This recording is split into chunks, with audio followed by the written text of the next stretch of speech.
ये vector algebra का जो क्वेश्चन है इसमें मेनली एक ही कॉन्सेप्ट है जिसको आपको पता होना जरूरी है, अदरवाइज इस क्वेश्चन में कुछ भी डिफिकल्ट नहीं है। और जो कॉन्सेप्ट आपको पता होना चाहिए वो भी बड़ा सिंपल सा कॉन्सेप्ट है, लेकिन फिर भी कुछ एक स्टूडेंट को यदि ना पता हो तो उनके लिए मैं एक कॉन्सेप्ट रिपीट कर रहा हूं, और वो ये है कि A क्रॉस B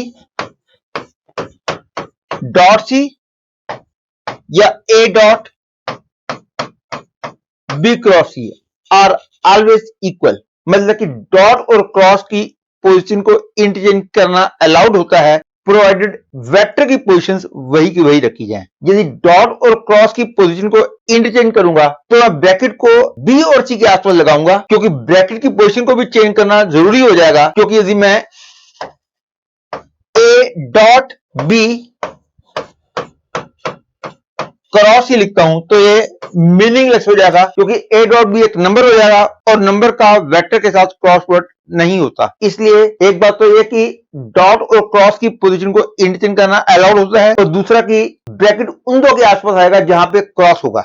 और ये तो आपको पता ही होगा, this is equal to A B C. और जब इसको ओपन करते हो तो डॉट को चाहे ए और बी के बीच में लगाओ चाहे बी और सी के बीच में लगाओ, बोथ आर करेक्ट। यही बात यदि डॉट को इनके बीच में लगाते हो तो ये फॉर्म बन जाएगी, डॉट को इन दोनों के बीच में लगाते हो तो ये फॉर्म बन जाएगी। एक छोटी सी बात थी, पता भी होगी, लेकिन फिर भी मैंने आपको रिवाइज करवा दी है। और केवल इस बात का पता हो तो क्वेश्चन में कुछ भी डिफिकल्ट नहीं है। इस क्वेश्चन में कहा गया है if A equal to I plus 2j plus K, B vector is equal to this, A dot C is equal to 3 and A cross C equal to B, then the value of this is equal to, you have to find the correct choice.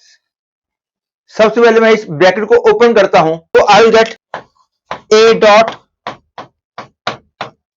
C cross B minus A dot B minus A dot C। A dot B को calculate करना जरा भी मुश्किल नहीं है, क्योंकि A पता है B पता है। A dot C की वैल्यू ऑलरेडी दे रखी है और इसको मैं लिखता हूं A cross C dot B minus A dot B is 3 into 1 minus 2 plus 1 that is 0। तो ए डॉट बी हो गया 0, ए डॉट सी ऑलरेडी 3 दे रखी है, तो क्योंकि ए क्रॉस सी बी दे रखा है, ए क्रॉस सी की वैल्यू मैं बी रखता हूं तो बी डॉट बी बन जाएगा, और B dot B is clearly 9 into 1 plus 1 plus 1 that is 27। तो इसकी वैल्यू हो गई 27 minus 3 that is 24। Hence the correct choice is first choice.